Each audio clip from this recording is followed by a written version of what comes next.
আবেরা নওজোয়ান তরুণেরা, এ নবী পাকের প্রেমিকেরা, সাহাবা হুজুরদের ঈমান কেমন ছিল দেখুন। আল্লাহ নবী যখন দুনিয়া থেকে ইন্তেকাল করে পর্দা নিলেন, আমার রাসূল পাক সাল্লাল্লাহু আলাইহি ওয়াসাল্লাম চলে গেলেন। এ নওজোয়ানেরা, এমন সময় মুসাইলামাতুল কাজ্জাব নামে একটা ব্যক্তি খাতমে নবুয়াতের বিরোধী করলো, আমার রাসূলুল্লাহর বিরুদ্ধে গেল, কোরআনের একটা আয়াতের বিরোধী করলো। ওয়ালাকিন রাসূলুল্লাহি ওয়া খাতামান নবী মা কানা মুহাম্মাদুন আবা আহাদিম মির রিজালিকুম ওয়ালাকিন রাসূলুল্লাহি ওয়া খাতামান নবী, আমার নবী পাক হলো শেষ নবী। এই আয়াতের বিরোধী করতে লাগলো। আমার রাসূল দলেন খাতমে নবুয়াত, এই খাতমে নবুয়াতের বিরোধী করতে লাগলো। হযরত আবু বকর সিদ্দিক তখন খলিফা হয়েছে।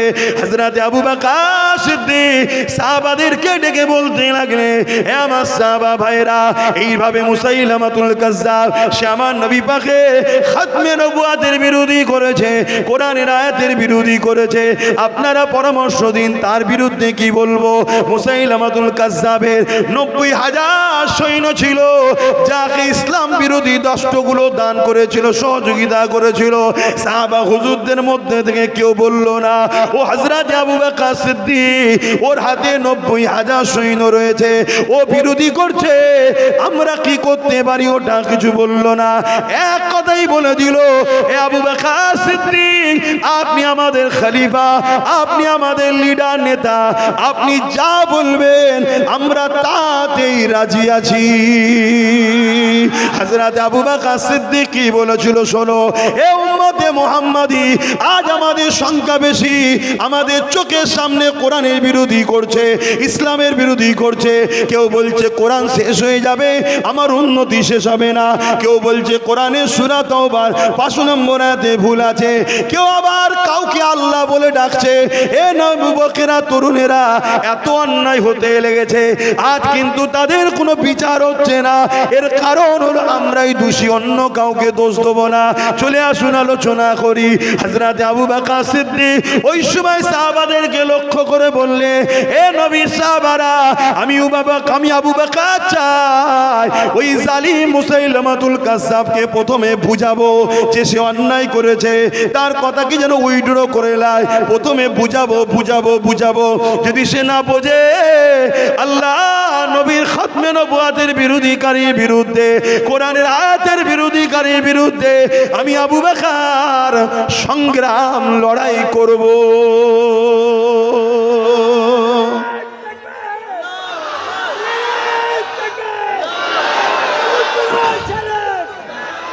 তাহলে প্রথম কথা হলো কি? প্রথম কথা কি বললো? আমি বুঝাবো। ইসলাম এটাই শিখিয়েছে, কেউ অন্যায় করলে বুঝাও। যদি সে বুঝতে না চায়, জুলুমের বিরুদ্ধে লড়াই। শুনছেন তো নাকি? এই লড়াই করতে পারবেন তো জুলুমের বিরুদ্ধে? হাত তুলে বলুন, লড়াই করতে পারবেন? আগামী দিন বিশাল বড় লড়াই হবে, বিরাট বড় লড়াই হবে, পারবে তো নাকি? হাত নামান। শোনেন মন দিয়ে, এই আদর্শ আমার রাসূলুল্লাহ।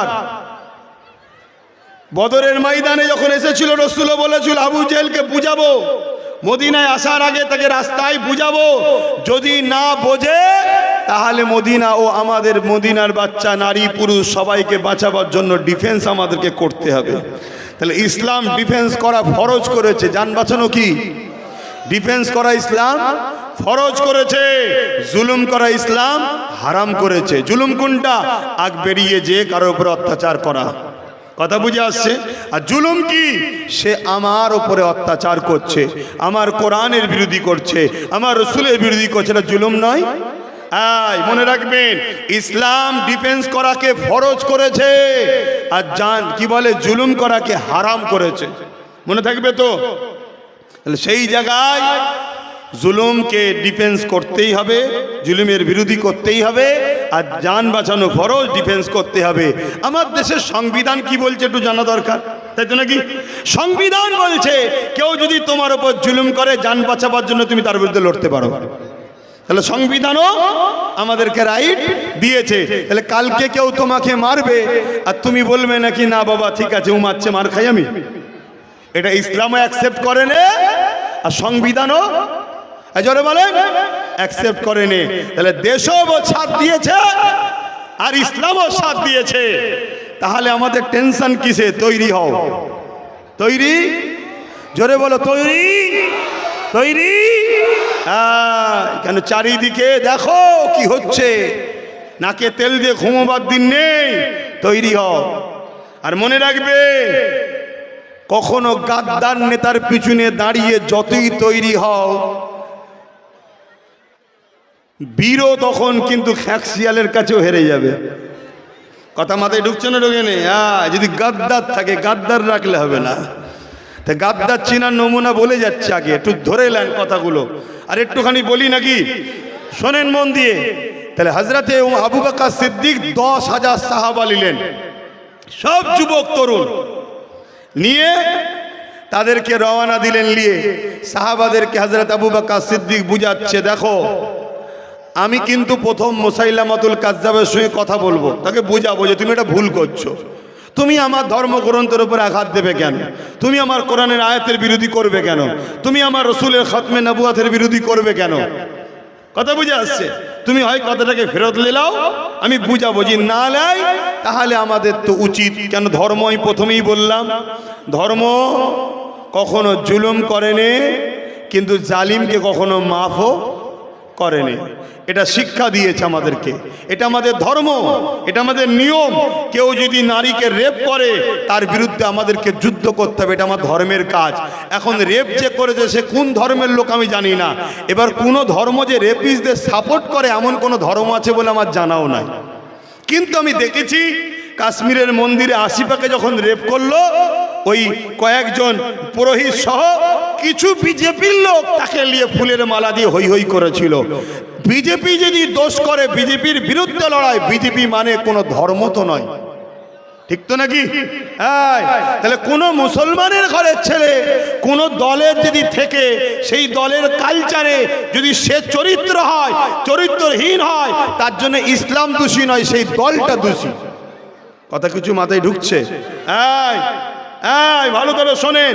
কিছুদিন আগে দুর্গাপুরে কোন এক বোনকে কয়েকটা নামধারী ইসলাম ধর্মের অনুসারী, মুসলিম ধর্মের নামধারী কলঙ্ক, বেঈমান, শয়তান কিছু মা বোনের ওপরে জুলুম করেছিল, শুনেছেন তো নাকি? কিন্তু মিডিয়া অমনি কি বললো, মুসলমান মুসলমান মুসলমান মুসলমান। আর যখন কাশ্মীরের মন্দিরই হলো তখন বললো না হিন্দু হিন্দু হিন্দু, তখন বললো না। তাহলে মিডিয়া কিভাবে ভাগ করে দিচ্ছে দেখেছেন? তাহলে আমরা কিন্তু ওদের মতো কথা বলবো না। আমরা বলবো কি, কাশ্মীরের মন্দিরে যারা নারীর ওপর জুলুম করেছে তারা হলো জালিম, তাদের শাস্তি হোক। ঠিক তেমন দুর্গাপুরে আমার বোনেদের ওপরে যারা জুলুম করেছে তারা হলো জালিম, ওদের ফাঁসি হোক। ঠিক তো নাকি? কিন্তু আজকে বিভাজন করিয়ে দিচ্ছে। এটাকে আমাদের মাথায় রাখতে হবে। আমাদের লড়াই জালিমের বিরুদ্ধে। আর একটু যদি খুলে বলি, অসুবিধা নেই তো? আপনাদের মনে কষ্ট হবে না তো? আবার ঘরে গিয়ে কম্বল মুড়ি দিয়ে কাঁদবেন না তো? আমার অসুবিধে নেই। আমাদের লড়াই দিদি আর মুদির বিরুদ্ধে, হিন্দুদের বিরুদ্ধে নয়। এই দুজন কোন ধর্মের আমি জানি না, শুনছেন তো নাকি? কিন্তু এরা দুজন যে কাজ করছে, অন্যায় করছে, এই অন্যায়ের বিরুদ্ধে লড়াই ইসলাম ফরজ করেছে, আমাদেরকে লড়তেই হবে। জোরে বলুন সুবহানাল্লাহ, আরো জোরে বলুন সুবহানাল্লাহ। তাহলে এইটাকে যেন ধর্মের সঙ্গে জড়িয়ে ফেলবেন না, তাহলে অসুবিধা আছে। কথা মাথায় ঢুকছে? আসেন, চলে আসেন। যে কথা বলছিলাম, হযরতে আবু বকর সিদ্দিক হুজুরের কথাটা বলেলি তাহলে উত্তরটা আরো ভালো পাবেন। তো হুজুর গেলেন, গিয়ে মুসাইলামাতুল কাজ্জাবকে বুঝাচ্ছে, মুসাইলামাতুল কাজ্জাব, আমার কথা মাইকে সব বুঝছেন তো? তোমরা এই কোরআনের বিরোধী করলে কেন? রসুলের বিরোধী করলে কেন? খাতমে নবুয়তের বিরোধী করলে কেন? তুমি তোমার কথাকে উইথড্র করে নাও। ওই সময় মুসাইলামাতুল কাজ্জাব দেখছে, যে আবু বকর সিদ্দিকের দিকে মাত্র 10,000 সৈন্য, আমার দিকে 90,000। তাহলে আবু বকরের কথা আমি মানবো কেন? এই সুযোগে আবু বকর ও তার 10,000কে আমরা মেরে ফেলবো। যেমন আজকে আমার দেশে অনেকে ভাবছে আমাদের হাতে সব পাওয়ার, নেতা আমাদের, মন্ত্রী আমাদের, সব আমাদের, এই সুযোগে মুসলমানকে মেরে ফেলবো। ভাবছে না? হয়তো তোদের জুলুমে কিছু চিটে মরবে, আর চিটের সাথে থাকার জন্য কিছু হয়তো সলিডও যাবে, কিন্তু ঠিক সময় যখন আবার ঠিক জায়গায় ঘা পড়বে তখন বুঝবি উল্টো রিয়াকশনটা কি হচ্ছে। কথা বুঝছেন তো নাকি? কিন্তু আমরা বারবার বুঝাচ্ছি না, বুঝাইনি? আমরা মোদিকেও বুঝাচ্ছি, দিদিকেও বুঝাচ্ছি, বুঝে লাও, শুধরে যা, পাগলামি করুনি। বুঝাচ্ছি না, বুঝাইনি? দেশের সংবিধান অনুযায়ী চালাও, বেশি পাগলামি করলে অসুবিধা আছে, সংবিধান বিরোধী করুনি। বুঝাচ্ছি না, বুঝাইনি? এটা আমাদের ডিউটি, বুঝাতে হবে। না বুঝিয়ে কারোর উপরে করলে সেটা জুলুম হবে, তাই আমরা বারবার বুঝাচ্ছি। কিন্তু এরা ক্ষমতার জোরে না আমার মসজিদ মাদ্রাসা কবরস্থানকে সব লুটে নেবে ভাবছে, কিন্তু ঠিক দিন এলে বুঝে যাবে কি হয়েছে। কি বুঝবে না, বুঝবে না? কি মনে হচ্ছে আপনাদের? 100% বুঝতে হবে। তবে আমার কম কেলে আমার ডাউট হচ্ছে। দিদি বলেন কিরকম? আমাদের উপরে আল্লাহর সাহায্য হবে কিনা একটা সন্দেহ আছে, এটা আমার ডাউট হচ্ছে। কেন? আমরা তো বললাম তো, নামে তালপুকুর ঘটি ডোবে নে, নামে মুসলমান, কাজে তো নয়, ঠিক না? আমরা বেশিরভাগ 500 1000 সব চামচাগিরি করে বেড়াই, এই হচ্ছে আমাদের সমস্যা। তাহলে এই জন্যে আমার বড় ডাউট একটা আছে। তারপরও নতুন করে যুব সমাজ যেভাবে জাগছে, পিছন থেকে হয়তো অনেকে টানার চেষ্টা করছে, যদি ব্যাকশট দিয়ে যদি আগিয়ে যেতে পারে যুবকগুলো, আশা করছি আগামী দিন তোমাদের হাতেই আল্লাহ ক্ষমতা তুলে দেবে। তো যাক, আমি ফিরে যাচ্ছি। হযরত আবু বকর সিদ্দিক রাদিয়াল্লাহু তাআলা আনহু বুঝাচ্ছে, ও কিছুতে শুনছে না। কেন? ওর মধ্যে ঘোড় আছে, আমার হাতে 90,000, আবু বকরের 10,000। তা হঠাৎ করে ইশারা করে দিল তার সৈন্যদের ঘরে। ইশারা যেই করেছে, হযরত আবু বকর সিদ্দিক হুজুরের বাহিনীর উপরে আচমকা হামলা করে দিল। আচমকা হামলা করে দিবার পরে আচমকা হামলাতে সাহাবা হুজুরদের মধ্যে থেকে বেশ কিছু সাহাবা হুজুর শহীদ হয়ে গেলেন। ইন্না লিল্লাহি ওয়া ইন্না ইলাইহি রাজিউন। এদিকে সাহাবা হুজুররা শহীদ বেশ কিছু হয়ে গেলে। আবু বকর সিদ্দিক আওয়াজ দিয়ে দিলে, আমার সাহাবা ভাইরা ডিফেন্সে নেমে যাও, এ জালিম অন্যায় করছে, ডিফেন্সে নেমে যাও। আল্লাহু আকবার বলে বিসমিল্লাহ বলে শুরু করে দিলে। এক তো আচমকা হামলাতে এমনি তো 10,000, কোথায় 90,000, সাহাবাদের সংখ্যা 10,000। আচমকা হামলাতে বেশ কিছু সাহাবা শহীদ হয়ে গেলে। এই অবস্থা তো বিসমিল্লাহ বলে দাঁড়িয়ে গেলেন। ইমানদার তো একই বলে, ইমানের পাওয়ার তো একই বলে, শত শেষ রেজাল্ট একটু নিয়ে যান। রেজাল্ট এটাই হলো, আমার আল্লাহ 90,000 বাহিনীকে জাহান্নামে পাঠিয়ে কিছু সাহাবাকে জান্নাতে পাঠিয়ে বাকি সাহাবা হুজুরদেরকে বিজয় গাছি বানিয়ে দিলেন। আরো জোরে বলুন সুবহান। আরে জোরে জোরে বলো, নারী দিবে, নারী দিবে। হাত তুলে বলো, লব্বাইক ইয়া রাসূলুল্লাহ, লব্বাইক ইয়া হাবিবাল্লাহ, লব্বাইক ইয়া রাসূলুল্লাহ, লব্বাইক ইয়া হাবিবাল্লাহ। নারী দিবে। দ্বীন ইসলাম, দ্বীন ইসলাম, কুরআন ও সুন্নাহ, কুরআন ও সুন্নাহ। নারী তাকবীর, নারী তাকবীর, লব্বাইক ইয়া রাসূলুল্লাহ। দাদা পীরের হক সিলসিলা, দাদা পীরের সিলসিলা আহলে সুন্নাত ওয়াল জামাত। নারী তাকবীর। আল্লাহ ছাড়া কাউকে ভয়, জোরে বলুন, আল্লাহ ছাড়া কাউকে ভয়, আল্লাহ ছাড়া কাউকে ভয়। হায় রে উম্মত, বাঁচার জন্য চেষ্টা করছো? সাহাবারা বাঁচার চেষ্টা করতো না, সাহাবারা কম্পিটিশন করতো শহীদের মাকামটা পাবার জন্য। জোরে বলুন সুবহানাল্লাহ। কেন? মরণ তো হবে, কুকুরও মরে, ছাগলও মরে, গরুও মরে, অনেক চোর নেতাও মরেছে, এগুলোও মরবে না? সারা জীবন থাকবে? আরে নাই 200 বছর বাঁচবে, মরবে তো মরবে। কিন্তু একটা হকের পক্ষে, ন্যায়ের পক্ষে, সত্যের পক্ষে, মানবতার পক্ষে, আল্লাহর সৃষ্টির পক্ষে, রসুলের পক্ষে, আল্লাহর পক্ষে ইসলামের পক্ষে মরণ হওয়া এটা খুব খুব নসিবওয়ালারাই পায়। জোরে বলুন সুবহানাল্লাহ। তাহলে হযরতে আবু বকর সিদ্দিক কি দেখালো? 10,000 আচমকা হামলায় কিছু ক্ষতি, তারপরেও বিজয়। তাহলে আজকের দিনে আমাদের চোখের সামনে এত মুসলমান, সারা ভারত জুড়ে 60 কোটির কাছাকাছি মুসলমান, আমার বাংলায় 4.5 কোটির কাছাকাছি মুসলমান। এরপরও পুরো দেশ জুড়ে আমার ওয়াকফকে, আমার মসজিদ, আমার মাদ্রাসাকে মিটিয়ে দিবার ষড়যন্ত্র চলছে। আমার মসজিদ, আমার কোরআনের নামে মিথ্যাচার হচ্ছে। এই বাংলাতে কেউ বলছে ইসলামে রেপ করা ভালো কাজ, খারাপ নয়। ইসলামের নামে এত বড় মিথ্যাচার করলো, তার নামে মামলা হলো, এখনো তাকে বন্দি করা হলো না। কেউ বলছে কোরআনের সূরা তাওবার 5 নম্বর আয়াতে হিংসা ছড়াচ্ছে, এত বড় মিথ্যাচার কোরআন নিয়ে, তার বিরুদ্ধেও কেউ সমালোচনা কেস করলো, এখনো বন্দি হলো না। আমি জানতে চাইছি এ উম্মতে মুহাম্মাদি, এর কারণ কি? এর কারণ হচ্ছে আমাদের ঈমান দুর্বল হয়েছে। শুনছেন তো নাকি? এর কারণ এটাই। এর কারণ জালিমরা বুঝে নিয়েছে এ মুসলমান, এরা দেখতে ধানের মতো, ভেতরে সেই চালটা নেই।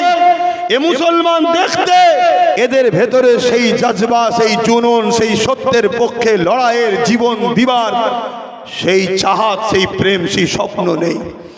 কিন্তু জালিমদেরকে এটাও জানিয়ে দিই, উম্মতে মুহাম্মাদির সংখ্যা লাগে না।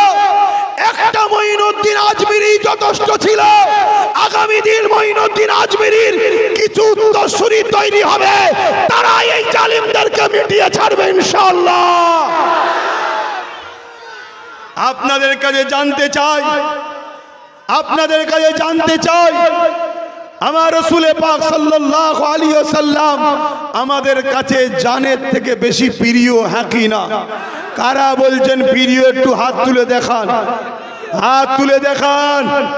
আলহামদুলিল্লাহ।